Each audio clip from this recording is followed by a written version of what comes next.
petit tête-à-tête réel de partage d'expérience de maman. Il n'a pas toujours été facile pour moi de laisser sa place à mon chéri dans le style éducatif, dans la manière d'intervenir auprès de ma fille. Sauf que plus je le fais et plus je peux être la maman que j'ai envie d'être.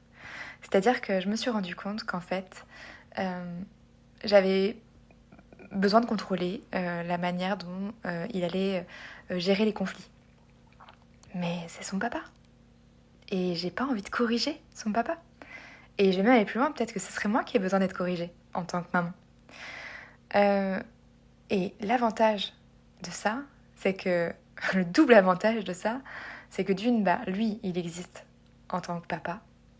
Et elle fait l'expérience de ça, d'une nouvelle manière de vivre le conflit, une nouvelle manière de pouvoir y répondre aussi, de se poser, de se positionner face à ce conflit, face à cette intervention-là. Et l'autre chose, c'est que moi, je peux lui donner des clés pour diminuer ou faire redescendre la colère. Parce que j'ai bien observé, et quand la colère, elle est contre moi, quand c'est moi qui pose le non, qui pose la frustration, qui pose le cadre, et c'est envers moi qu'elle est en colère.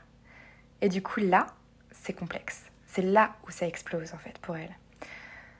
Or, quand c'est papa qui le fait, c'est le moment où je ne vais pas aller contre son papa, bien évidemment, mais je vais poser les choses avec beaucoup plus de calme, je vais faire une résolution, entre guillemets, de problème pour elle, dans le calme.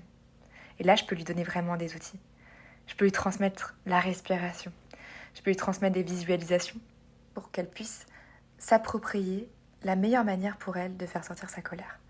Et jusque-là, en fait, j'arrivais pas à être l'élément qui déclenche potentiellement la frustration et à lui apporter des outils pour qu'elle puisse expérimenter les choses.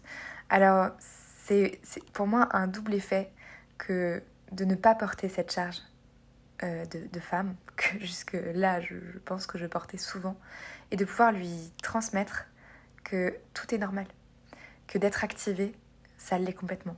Et de pouvoir aussi aider son papa à se positionner par rapport à comment moi je vis les choses. Et comment lui pourrait du coup l'accompagner quand c'est moi qui pose la frustration ou le cadre.